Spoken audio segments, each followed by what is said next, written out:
Mis padres sorprendieron a mi hermano con un BMW nuevo como premio por su graduación. Mientras tanto, yo abría mi propio regalo, una pila de facturas y deudas que ni siquiera eran mías. Mi madre sonrió y dijo, es lo correcto. Hice mi maleta y me fui. Semanas después comenzaron a llamarme desesperados. Por favor. No hablábamos en serio. Jamás imaginé que yo sería quien cortaría el vínculo con mi familia. Siempre pensé que me quedaría cerca, que asumiría responsabilidades, ayudaría cuando hiciera falta y que con él tiempo cuidaría de mis padres. Pero el dinero tiene una forma extraña de mostrarte quiénes son realmente las personas. Me llamo Fernando y tengo un hermano gemelo, Mateus. Desde niños, siempre nos trataron de manera distinta. Mateus era el orgullo de la familia, deportista, carismático, el que jamás hacía nada mal a los ojos de nuestros padres. Yo, en cambio, era más reservado. Prefería la lectura a las fiestas, las computadoras al deporte. Nunca sentí resentimiento hacia él, pero siempre supe que, entre los dos, él era el favorito. Aún así, nunca imaginé que las cosas llegarían tan lejos. Nos graduamos el mismo día, con la misma edad. Se suponía que era un momento de celebración para todos. Mateus había seguido el camino tradicional, estudiando administración, mientras que yo tomé una ruta diferente. A los 16 años, empecé a trabajar en línea como freelancer y ahorré todo lo que pude. Para cuando nos graduamos, ya tenía un buen colchón financiero. No era millonario, pero sí lo suficiente para estar tranquilo. Al día siguiente de la graduación, mis padres organizaron una pequeña reunión familiar. En medio de la celebración, le entregaron a Mateus las llaves de un BMW reluciente. Su rostro se iluminó como si hubiera ganado la lotería. Lo abracé, sinceramente feliz por él. Pero entonces me pregunté, ¿y yo? No esperaba algo grandioso, solo un gesto, quizá un reloj. Una carta con palabras de orgullo. Incluso un simple, estamos felices por ti, hubiera bastado. Pero cuando mi padre me entregó un sobre, un mal presentimiento me recorrió el cuerpo. Dentro, había una lista interminable de números y cuentas pendientes. ¿Qué significa esto? Pregunté. Mi madre sonrió con satisfacción. Es lo justo, Fernando. Has trabajado durante años y ahorrado bastante. Es hora de que contribuyas con la familia. Mi padre asintió. Mateus aún no tiene estabilidad financiera. Necesita apoyo para comenzar su vida. Pero tú, eres responsable. No te costará nada ayudarnos con esto. Sentí un frío recorrerme la espalda. No era un regalo. Me estaban cargando sus deudas mientras premiaban a mi hermano con un auto de lujo. Y lo peor es que realmente creían que era lo correcto. Miré a Mateus, esperando una reacción. Quizá un poco de incomodidad. Alguna señal de que entendía lo absurdo de la situación. Pero él solo se encogió de hombros y dijo, vamos, hermano. Siempre dices que el dinero no te importa. Fue en ese instante que tomé mi decisión.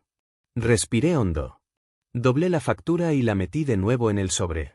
Gracias por esto, dije con calma. Me ha dejado todo muy claro. Mi madre sonrió aún más. Sabía que lo entenderías. Le devolví la sonrisa. Luego, sin decir más, subí a mi habitación, preparé mi maleta y me fui. No grité. No discutí. No intenté hacerlos cambiar de opinión. Simplemente me marché. Nadie intentó detenerme. Quizá ni siquiera entendieron lo que estaba haciendo. Pero pronto lo entenderían. 2 semanas después comenzaron las llamadas. Al principio eran casuales. Hola, Fernando. Solo queremos saber cómo estás. Llámanos. Después se volvieron más insistentes. Fernando, necesitamos hablar. ¿Por qué no contestas? Y luego, la desesperación. Por favor. Fernando. No era nuestra intención. Solo llámanos de vuelta. Pero no lo hice. No iba a darles la satisfacción de fingir que nada había pasado. Por primera vez en mi vida. Estaba eligiéndome a mí mismo. La primera semana después de marcharme, me quedé en un alojamiento barato en otra ciudad. No tenía un plan concreto, pero tenía claro que no iba a volver. Había ahorrado lo suficiente para mantenerme mientras decidía qué hacer. Mis padres, por otro lado, no tuvieron tanta suerte. Para la segunda semana, Mateus empezó a llamarme. Al principio, su tono era arrogante. Hermano, deja de hacer un drama. Solo regresa de una vez. Bloqueé su número. Entonces mi madre cambió de estrategia. Fernando, cariño. Estamos pasando por un mal momento. Sabes que siempre hemos estado ahí para ti. ¿No podrías ayudarnos un poco? La ironía me golpeó con fuerza. Era la misma mujer que me entregó una factura en vez de una felicitación por mi graduación. Fue entonces cuando llegó el verdadero pánico. Una noche, mientras revisaba mis correos, vi un mensaje de mi padre con el asunto. Por favor, lee esto. Dudé antes de abrirlo, pero la curiosidad me venció. Fernando, estamos en una situación difícil. Tomamos algunos préstamos creyendo que podríamos pagarlos, pero las cosas se salieron de control. Mateus no puede ayudarnos y nosotros. Siempre fuiste el responsable, el que salía adelante sin pedir nada. Juzgamos mal la situación y te pido disculpas por eso. Pero realmente te necesitamos. Por favor, al menos llámanos. Leí el correo varias veces. Era la primera vez que siquiera insinuaban que habían cometido un error. Pero no era una disculpa real. No estaban arrepentidos por lo que hicieron. Estaban arrepentidos porque me fui. Y ahora, él, hijo perfecto, no podía resolver sus problemas.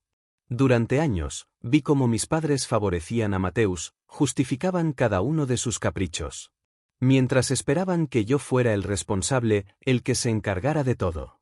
Ahora que sus decisiones finalmente les pasaban factura, ¿a quién recurrían? A mí.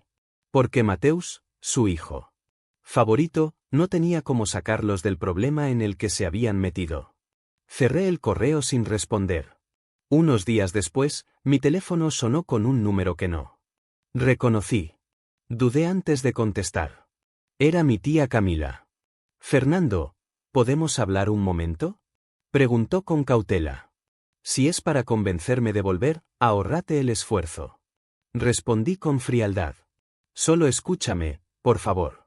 Su voz sonaba cansada, casi resignada. Sé que estás dolido. Y con razón. Pero tus padres no pensaron que esto terminaría así. Solté una risa amarga. Claro. Nunca pensaron que finalmente me cansaría de ser el único que sacrificaba todo. Hubo un largo silencio. Luego, mi tía suspiró. Fernando, siempre creyeron que lo entenderías, que como eras el responsable, podías manejarlo. Nunca pensaron en cómo te hacía sentir. No, tía. Ellos no creyeron nada de eso. Solo me vieron como un seguro financiero. Si realmente me respetaran, nunca habrían hecho esto. Más silencio. ¿Por qué le compraron un coche a Mateus si tenían deudas? Solté finalmente. ¿Cómo? ¿Justificaron eso en su cabeza? Mi tía tardó en responder. Cuando lo hizo, su voz temblaba. Solo querían darle lo mejor. Pensaron que era una buena forma de celebrar su graduación. No. Imaginaron que reaccionarías así. Cerré los ojos. No podían entenderlo. No era el coche. No era el dinero. Era lo que significaba. No es solo este momento, tía. Siempre fue así. Siempre le dieron todo a Mateus y esperaron que yo me hiciera cargo del resto. Ella no intentó negarlo. Creo que finalmente se están dando cuenta de que cometieron un error. Pero no saben cómo enmendarlo. ¿No podrías darles una oportunidad? Me quedé en silencio. Tal vez, dije finalmente. Pero tendrán que demostrarlo. No con palabras. Con hechos. Gracias, Fernando. Sé que esto no es fácil. Pero antes de que pudiera responder, añadió algo más. Mateus también me llamó. Quiere saber si vas a volver. Fruncí el ceño. ¿Y qué quiere? No es tan indiferente como crees. Está empezando a ver la realidad. Eso me tomó por sorpresa. Mateus, dándose cuenta, sonaba demasiado bueno para ser verdad. Pero tal vez, solo tal vez, esta historia aún no había terminado. Lost Pine. Días pasaron sin que devolviera ninguna llamada. Hasta que algo inesperado ocurrió. Era jueves por la noche cuando mi teléfono vibró. Un número desconocido. Dudé, pero respondí. ¿Fernando? Era Mateus. Sí, respondí seco. Su voz temblaba. Hubo un silencio antes de que hablara. De nuevo. Lo siento, pero las cosas empeoraron. Mi pecho se apretó. ¿Qué pasó? Dudó antes de soltarlo. Mamá y papá. No escucharon. Pensaron que podrían arreglarlo solos. Pero ahora respiró hondo. Vendieron el coche. Me quedé helado. ¿El BMW? Sí. Lo único que les quedaba de valor. No tuvieron opción. Me quedé en silencio. No sé qué decirte, Mateus. Él suspiró. Yo tampoco. Pero creo que finalmente lo entendieron. Por primera vez en mucho tiempo, no sentí rabia. Tal vez, después de todo, las cosas sí estaban cambiando. Escuché el silencio pesado después de que Mateus dijera esas palabras. Vendieron el coche. El coche que mis padres le compraron mientras a mí me entregaban una factura. El coche que simbolizaba todo lo que siempre supe. Que Mateus era la prioridad y yo solo era el respaldo. El que estaba ahí para resolver sus problemas y ser olvidado cuando no me necesitaban. Podría haber sentido lástima. Podría haberme sentido culpable. Pero no. Sentí una frialdad recorrer mi pecho. Una certeza implacable de que esto era solo el principio de su caída. ¿Y qué? Mi voz salió más dura de lo que esperaba. Mateus guardó silencio por unos segundos. Casi podía imaginar su cara, confundido, como si esperara que reaccionara de otra forma. Están mal, hermano. No sé qué hacer. Están desesperados. Intenté hablar con ellos, pero no me escuchan. Siguen creyendo que, de alguna manera, todo se arreglará. Pero no es así, Fernando. Todo se está derrumbando. Sonaba distinto. Ya no era la arrogancia del hermano que siempre supo que lo tendría. Todo. Ahora, su tono. Estaba lleno de miedo y desesperación. No es mi problema, Mateus. Pude escuchar su respiración pesada por el teléfono. No digas eso. Son nuestros padres. Solté una risa seca, fría, sin una pizca de humor. ¿Ahora son nuestros padres? Cuando yo era solo el hijo que tenía que pagar sus errores, no decías eso. Ahora que ya no pueden consentirte, ¿de repente son nuestros padres? Sé que me equivoqué. Su voz salió baja, casi un susurro. Solo te diste cuenta porque ya no pueden mantenerte. Silencio otra vez. Sabía que yo tenía razón. Quería colgar. Terminar ahí la conversación. Pero una parte de mí quería saber hasta dónde había caído la situación. Dime, Mateus. ¿Qué más pasó? Dudó, pero luego lo soltó todo de golpe. Las cuentas están atrasadas. La hipoteca también. Sacaron más préstamos para intentar mantener todo a flote. Ahora los bancos llaman todo el tiempo y no saben qué hacer. Ayer, papá se desplomó. Nunca lo había visto así. No habló con nadie en todo el día. Solo se quedó sentado en la sala, mirando la pared. Mi corazón latió más fuerte, pero no dejé que se notara. Tienen que solucionarlo solos, Mateus. Ya hice mi parte durante años. Ahora les toca a ellos. Suspiró pesadamente. Fernando, sé que estás enojado, pero si esto sigue así, lo perderán todo. Tal vez eso es lo que merecen. La brutalidad de mi respuesta lo sorprendió, pero era la verdad. Mis padres siempre actuaron como si fueran intocables, como si sus decisiones nunca tuvieran consecuencias porque, al final, yo siempre estaría ahí para sostenerlos. Pero ya no estaba, y estaban cayendo. ¿De verdad no, Sou? ¿Vas a hacer nada? Preguntó. Mateus con incredulidad en la voz. Respiré hondo y elegí mis palabras con cuidado. Tienen a ti. Siempre fuiste el elegido, el favorito. Ahora te toca a ti resolverlo. Colgué antes de que pudiera responder. Los días siguientes, las llamadas aumentaron. Mi padre llamó. Mi madre dejó mensajes llorando. Mateus insistía. Yo no respondí. Hasta que llegó la visita inesperada. Era una tarde cualquiera cuando escuché golpes fuertes en la puerta de mi Airbnb. Me levanté con el presentimiento de que no era nada bueno.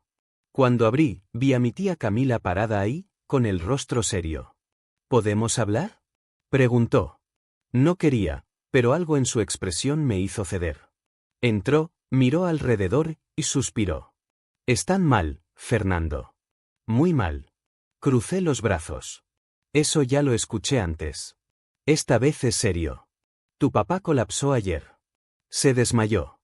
Mi respiración se detuvo por un segundo, pero no lo mostré. ¿Y? Está en el hospital. Mi pecho se apretó, pero mi rostro se mantuvo inmutable. Eso es culpa suya.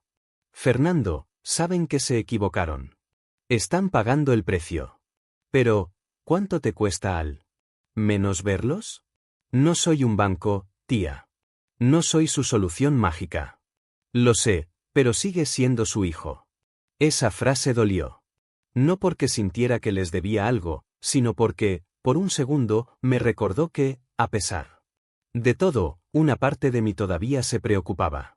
Pero preocuparme no cambiaba nada. La miré y negué con la cabeza. Si quieren que los perdone, tendrán que hacer algo más que llorar y pedirme disculpas. Tendrán que demostrar que han cambiado. Porque ya no soy ese niño que aceptaba ser el segundo plano, mientras Mateus era tratado como un rey. Mi tía me observó un momento y suspiró. ¿Entonces qué quieres, Fernando? Miré por la ventana, pensando en la respuesta. ¿Qué quería? ¿Justicia? ¿Venganza?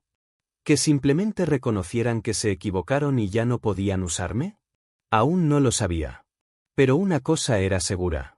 No iba a volver corriendo para salvar a nadie. Si querían arreglar algo, tendrían que hacerlo sin arrastrarme de nuevo a su caos. Mi tía me miró un poco más. Luego se levantó. ¿Entonces está decidido? ¿No vas a ayudar? No. No hasta que demuestren que no me ven solo como su salvavidas financiero. Asintió. Lentamente y caminó hacia la puerta. Antes de salir, me miró una última vez. Espero que se den cuenta de eso a tiempo, antes de que sea demasiado tarde. Y se fue. Me quedé allí, parado, con la sensación de que esta historia aún no había terminado. Porque si conocía bien a mis padres, sabía que no se rendirían tan fácilmente. La pregunta era, ¿qué harían? ¿Ahora que ya no podían contar conmigo? Las semanas pasaron y seguí con mi vida. Me enfoqué en mi trabajo. Invertí cada centavo con inteligencia. Y poco a poco, fui construyendo algo sólido. No fue fácil al principio, pero la tranquilidad de saber que tenía el control total de mi destino era algo que ningún dinero podría comprar. Mientras tanto, mi familia se hundía cada vez más. Lo sabía porque, aunque nunca contesté sus llamadas, los mensajes seguían llegando. Al principio eran ruegos desesperados. Fernando, por favor, solo un préstamo, solo hasta que nos estabilicemos. Luego vinieron las manipulaciones emocionales. ¿De verdad nos vas a abandonar así? Somos tu familia. Y cuando nada funcionó, llegaron los insultos. Eres un egoísta. Siempre has sido frío e ingrato. No caí en ninguna de sus trampas. No me sorprendía. El primero en salir adelante en una familia sin dinero siempre es convertido en el salvador de los demás. Como si el hecho de haber conseguido algo por mi cuenta significara que ahora tenía la obligación moral de cargar con todos. Pero yo no acepté ese rol. Trabajé solo. Nadie me dio la mano cuando estaba ahorrando cada centavo, cuando trabajaba sin descanso para construir algo para mí.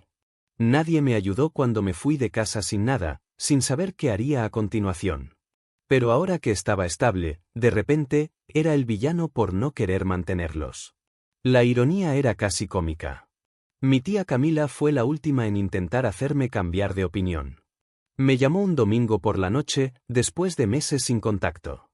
No contesté, pero luego me envió un largo mensaje. Fernando, entiendo que estés herido. Pero tu familia está sufriendo. Tus padres lo han perdido casi todo. Mateus está intentando sostener la situación, pero no tiene los mismos recursos que tú. ¿Verdad vas a dejarlos caer así? Siempre fueron tu familia, no importa lo que haya pasado. Podrías marcar la diferencia, pero eliges darles la espalda. ¿Podrás vivir con eso? Leí el mensaje y me quedé mirando la pantalla durante un largo rato. Mi respuesta fue breve. Camila, no soy responsable financieramente de nadie más que de mí mismo. Nadie me ayudó cuando lo necesité. No tengo la obligación de solucionar los problemas de los demás ahora. Espero que algún día lo entiendan. Presioné enviar y silencié todas las notificaciones. Después de eso, la ruptura fue definitiva. Mi familia me excluyó por completo. Dejaron de enviarme mensajes. Las llamadas desaparecieron. Los pocos familiares que antes fingían preocuparse por mí ahora fingían que no existía. Me trataron como un traidor, un egoísta que abandonó a los suyos en el peor momento. Si alguien ajeno escuchara su versión de la historia, quizás pensaría que yo era una persona horrible. Pero nadie de fuera veía los años de desprecio, de indiferencia. Los años en los que solo fui un recurso mientras Mateus era el hijo querido. La verdad era que, en el fondo, mi familia nunca me vio como parte de ellos. Yo era solo una inversión. Y cuando esa inversión no dio el retorno esperado, decidieron que ya no valía nada. Lo más irónico de todo esto es que ellos seguían convencidos de que tenían razón. Porque en su mente, yo tenía dinero. Había logrado salir adelante. Entonces, tenía que ayudar. Así es como funcionan muchas familias. El primero que rompe el ciclo de pobreza siempre es tratado como el salvador. Como si el simple hecho de haber conseguido algo significara que ahora debía repartirlo y hacerme cargo de todos. Pero nadie piensa en el otro lado. Nadie piensa en el esfuerzo, en los sacrificios, en el tiempo que lleva construir algo solo. Y lo más importante, nadie piensa en si esa persona quiere cargar con ese peso. Yo no quise. Elegí vivir mi vida sin ceder ante la manipulación emocional de quienes solo me veían como un cajero automático con patas. Y al final, me di cuenta de algo liberador. Nunca los necesité. Y por eso logré salir adelante.